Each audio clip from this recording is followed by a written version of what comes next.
श्री स्वामी समर्थ श्री गुरुदेव दत्त. आज गुरुपौर्णिमा आहे. भरपूर भक्तांनी आतुरतेने वाट पाहिलेला असा दिवस म्हणजे गुरुपौर्णिमेचा दिवस. बघा, इतर वेळेस आपल्याला स्वामी दत्त महाराज प्रत्येक गुरु भरभरून देत असतो, पण आजचा दिवस हा आपल्याला कृतज्ञ होण्याचा दिवस आहे. आज आपल्याला स्वामींना काहीतरी देण्याचा दिवस आहे. आपण ज्यांना गुरु मानला आहे त्यांना काहीतरी देण्याचा दिवस आहे. खूप महत्वाचा असा दिवस आहे आणि प्रत्येक स्वामी भक्त, प्रत्येक गुरु भक्त आजचा दिवस मोठ्या उत्साहाने मनापासून साजरा करत असतो. पण आज भरपूर भक्तांना पडलेला प्रश्न असतो की आम्हाला केंद्रात जायला जमलं नाही, मग आम्ही गुरुपद कसं घ्यायचं? आम्ही घरच्या घरी गुरुपद घेऊ शकतो का? किंवा मग आमच्या घरी मांसाहार केला जातो तर आम्ही गुरुपद घेऊ शकतो का? गुरुपद घेताना मंत्र कोणता बोलायचा? तर ही सगळी माहिती मी तुम्हाला आजच्या व्हिडिओमध्ये सांगणार आहे. त्यामुळे व्हिडिओ शेवटपर्यंत नक्की बघा आणि व्हिडिओ आवडला तर व्हिडिओला लाईक करा. कमेंटमध्ये श्री स्वामी समर्थ नक्की लिहा. आपल्या गुरुचं नाव एकदा तरी कमेंटमध्ये लिहा. बघा, आपण ऐकलं असेल आपल्या आजी बाबा आई वडिलांकडून की जीवनात येऊन एक तरी गुरु करावा, कारण की गुरुच आपल्या जीवनाला योग्य दिशा दाखवतात. आपल्याला योग्य मार्ग दाखवण्याचं काम हे गुरु करत असतात. त्याच्यामुळे जीवनामध्ये एक तरी गुरु असणं खूप महत्वाचं आहे, कारण की गुरु विना ना हे जीवन खरंच व्यर्थ आहे. आपले सगळ्यात पहिले गुरु कोण असतात? तर आपले आई वडील असतात. पहिले गुरु आई वडील असतात, नंतर शिक्षक असतात. जेव्हा आपण संसाराला लागतो, बाहेरील ज्ञान घ्यायला लागतो ना, त्यावेळेस देखील आपल्याला योग्य मार्ग दाखवण्यासाठी गुरु हवा असतो. आणि बघा, आता भरपूर जण काय म्हणतात की आमच्या ऑलरेडी गजानन महाराजांना आम्ही गुरु मानलेला आहे, साईबाबांना गुरु मानलेलं आहे, आता आम्ही दत्त महाराजांना गुरु मानू शकतो का? स्वामी समर्थ महाराजांचं गुरुपद घेऊ शकतो का? असा प्रश्न भरपूर जणांना पडतो. तर तुम्हाला सांगते की दत्त महाराजांना देखील 24 गुरु केले होते. दत्त महाराजांनी 24 गुरु केले होते. तर आपण करू शकतो, असं नाही आहे की तुम्ही एक गुरु केला तर दुसरा करू शकत नाही. तुम्ही गुरु करू शकता, फक्त तुम्ही जेव्हा गुरुपद घेता ना तेव्हा त्याचे नियम, त्यांची सेवा, त्यांची मनापासूनची भक्ती आपल्याला करायची असते. तुमच्याकडून हे सगळं होत असेल तर तुम्ही गुरुपद घ्या.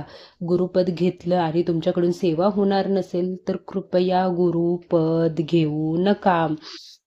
नाहीतर तुम्ही तुमचे कोणतेही गुरु असले तरी स्वामींचं तुम्ही गुरुपद घेऊ शकता, दत्त महाराजांचं तुम्ही गुरुपद घेऊ शकता. आणि दत्त महाराजांनी तर 24 गुरु केले होते आणि आपण त्यांचं गुरुपद घेतलं, किंवा दत्त महाराजांचे अवतार असणारे श्री स्वामी समर्थ महाराजांचं आपण गुरुपद घेतलं ना, तर आपल्याहून भाग्यशाली कोणी नाही.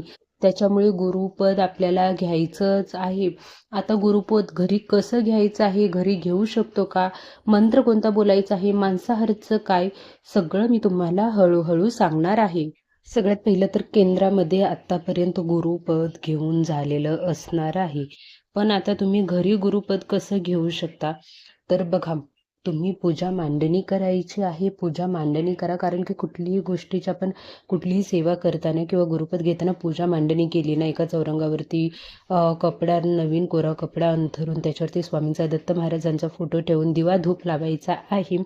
आणि त्यानंतर काय करायचं आहे, हातामध्ये आपल्याला जल घ्यायचं आहे, स्वामींचं चरणतीर्थ आपल्याला हातामध्ये घ्यायचं आहे. आणि चरणतीर्थ हातामध्ये घेण्या अगोदर आपल्याला नारळ आणि फुलं लागणार आहेत. स्वामींच्या पुढे आपल्याला नारळ ठेवायचं आहे आणि फुलं अर्पण करायची आहेत. त्यानंतर चरणतीर्थ हातामध्ये घ्यायचा आहे आणि हा मंत्र बोलायचा आहे. या मंत्राचा मंत्रोच्चार आपल्याला करायचा आहे. बघा, केंद्रामध्ये तर गुरुपद घेऊन झालेलं असणार आहे. आता घरी कसं आपण घ्यायचं आहे गुरुपद? तर सगळ्यात पहिलं तर तुम्ही पूजा मांडणी म्हणजे काय? चौरंगावरती स्वामींचा फोटो ठेवायचा आहे, अगोदर कपडा अंतरायचा आहे, नवीन कोरा चांगला स्वामींचा फोटो ठेवा, दत्त महाराजांचा फोटो ठेवा, त्यांना अष्टगंध लावा.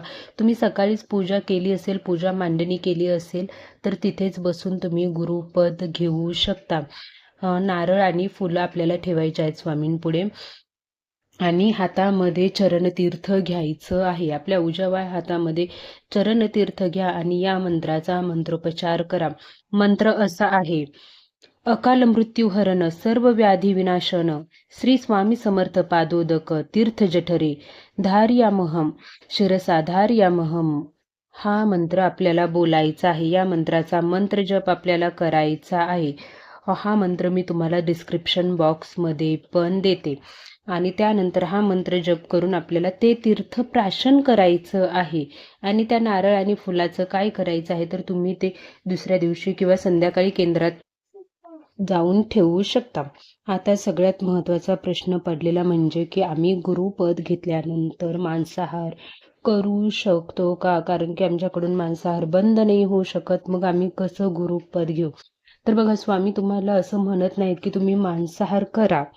मांसाहार करणं चुकीचंच आहे. पण स्वामी असंही म्हणत नाहीत की तू मांसाहार केला तर माझ्याकडे येऊ नकोस, तुला मी स्वीकारणार नाही, असं स्वामी म्हणत नाहीत. स्वामी काय म्हणतात, तू जसा आहेस तसा माझ्याकडे ये, मी तुला हळूहळू यातून बाहेर काढेल, तुला मी या वाईट सवयीतून बाहेर काढेल. त्यामुळे मनामध्ये एवढंच बोला गुरुपद घेताना की स्वामी मला तुमचं गुरुपद घ्यायचं आहे, मला तुमच्या शरणात घ्या, मला तुमचा भक्त बनवा, मला तुमची सेवा करायची आहे.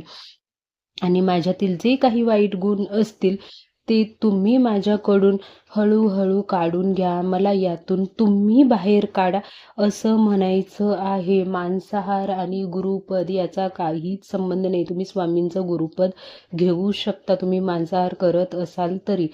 पण जेवढं शक्य होईल तेवढं तुम्ही ते सोडण्याचा नक्की प्रयत्न करावा, हे मी तुम्हाला पर्सनली सांगत आहे. आता बघा, गुरुपद फक्त गुरुपौर्णिमेलाच घेऊ शकतो का? तर हो, गुरुपद फक्त गुरुपौर्णिमेलाच घेऊ शकतो. आणि दरवर्षी गुरुपौर्णिमेला गुरुपद घ्यायचंच असतं. त्याच्यामुळे इतर वेळीमध्ये याद्या मी या दिवशी घेऊ शकतो का, मी त्या दिवशी घेऊ शकतो का, तर नाही. फक्त गुरुपौर्णिमेला गुरुपद दिलं जातं, घेतलं जातं. तर व्हिडिओ आवडला असेल तर व्हिडिओला नक्की लाईक करा, शेअर करा, कमेंट करा.